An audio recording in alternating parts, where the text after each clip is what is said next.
Di sini tukang urut juga ada kan ya? Ada tukang urut di Tangerang yang kepengenannya setiap hari itu terdetik terbesit pengen pergi haji. Karena sering ngelihat di TV ada Ka'bah, ada orang tawaf, ada orang sa'i ngelihat Masjid Nabawi, padahal belum pernah sama sekali ke sana. Kalau secara logika mungkin sebulan cuma bisa ngumpulin uang nyisihin 500.000 untuk berangkat haji. Nunggu hajinya udah lama.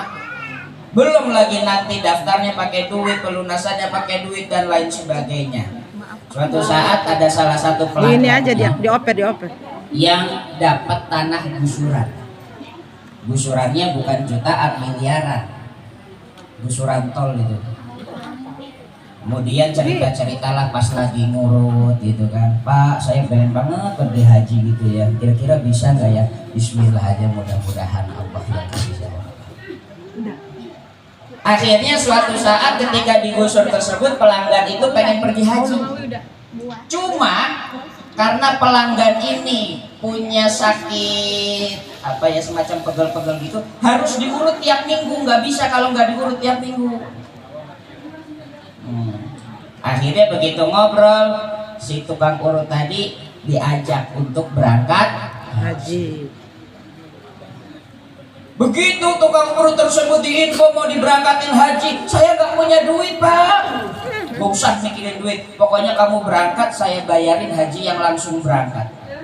Tapi syaratnya satu, tiap minggu harus ngurut.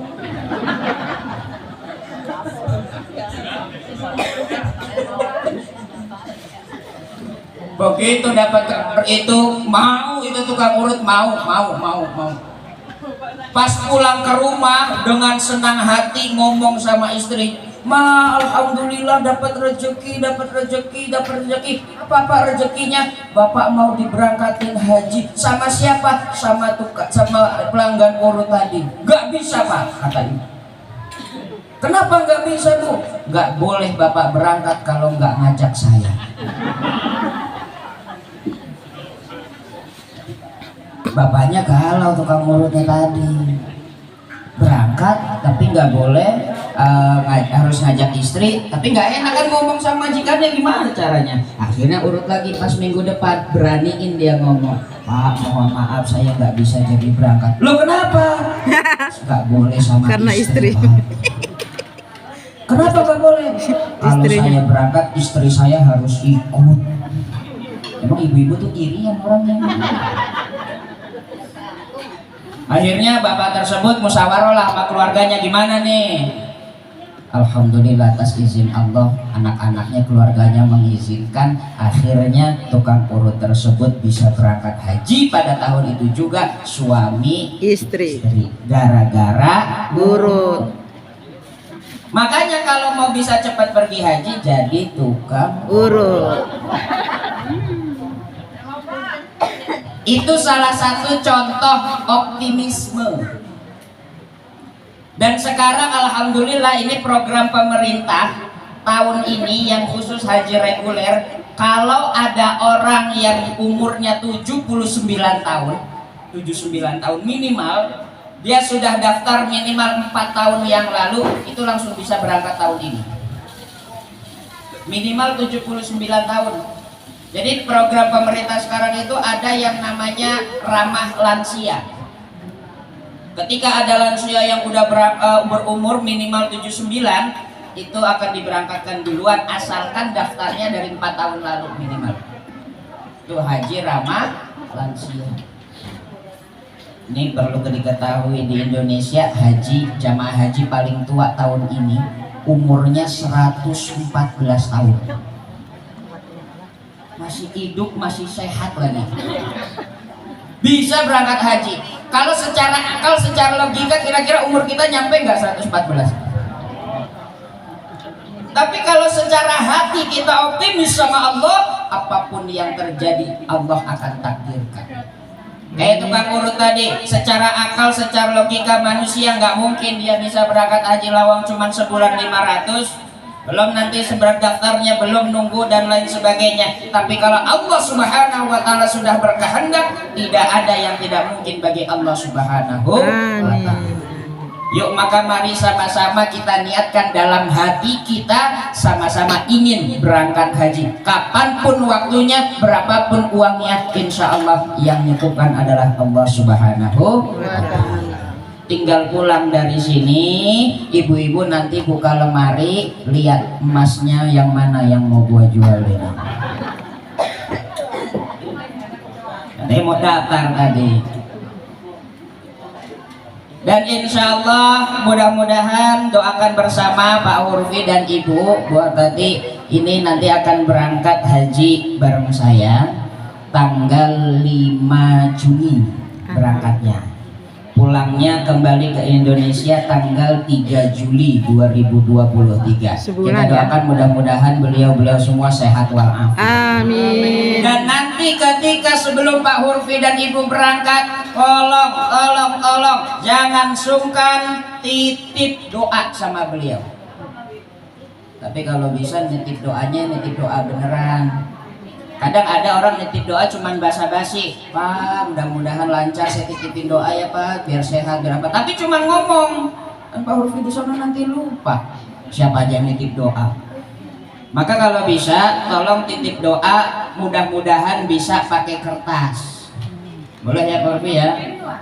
Pakai kertas, masukin tuh yang warna biru, warna merah gitu kan ada. Hah? Doa itu. Biasa cepat makbul itu. Amin. Kalau cuma titip doa doang mah. Enggak, insya Allah Pak Hurfi mah ikhlas orangnya, ikhlas. Karena nanti ketika wukuf di Arafah ada waktu yang sangat mustajab, yaitu mulai zuhur sampai maghrib. Dan dalam hadis qudsinya Allah Subhanahu wa taala mengatakan kepada nabinya, ada 3 keistimewaan orang yang wukuf di Arafah yang tidak didapatkan oleh orang lainnya. Pertama adalah insa'aluhu fa'ajaba.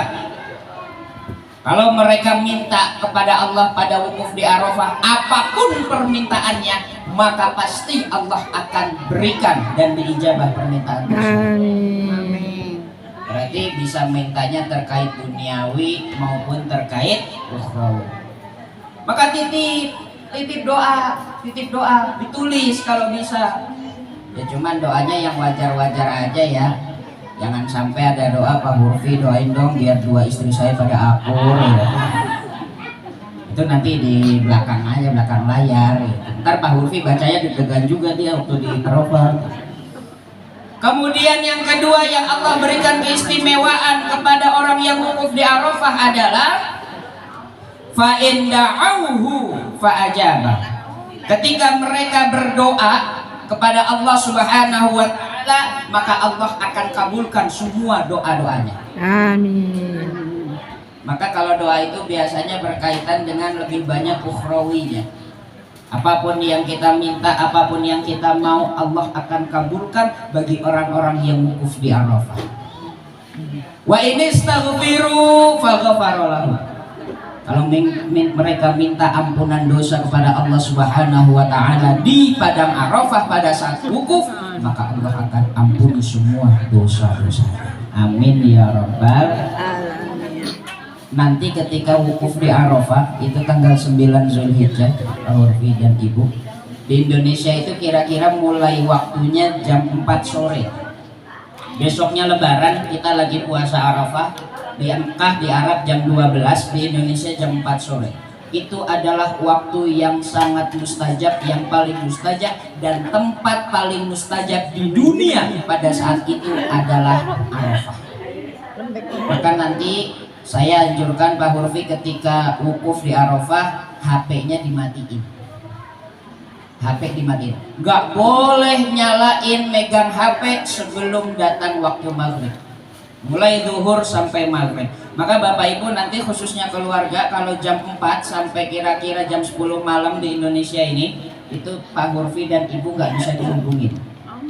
Jangankan ngubungin, megang HP aja kita haramkan. Karena apa? Sayang, haji setahun atau sekali seumur hidup kita gunakan waktu yang paling mustajab untuk bermain ponsel. Maka nanti mohon untuk keluarga, mohon dimaklumi. Dan tolong kita harus berdoa, mendoakan dan minta doa.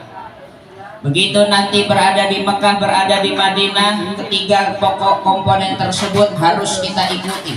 Berdoa kepada Allah Subhanahu wa Ta'ala, minta doa dari Pak Hurfi, dari Ibu, dari teman-teman semuanya, begitupun sebaliknya. Dan jangan lupa untuk saling mendoakan. Dengan tiga komponen tersebut, insya Allah semua apa yang kita hajatkan akan langsung diterima Allah Subhanahu wa Ta'ala. Amin.